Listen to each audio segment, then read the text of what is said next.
So, hi guys. I just finished my work. Kalalabas ko lang. At ngayon ay dumiretso ako dito sa German supermarket para meron man lang akong mailo. Kasi bukas guys, sarado. Kaya lang mga tao, nabibilian sila ngayon na Sabado. Nisip ko ano kaya masarap lutuin guys. Ayaw naman masyadong kumain ng heavy. Dito kasi hindi katulad sa Pinas na sige, lamon. Dito kasi wala naman naman ibang kakain kundi ako lang at saka si asawa. Kaya magluluto ako siguro pansit lang.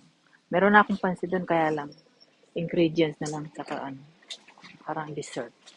Tamad na akong gumawa Dalawa lang kami. Kaya yun guys.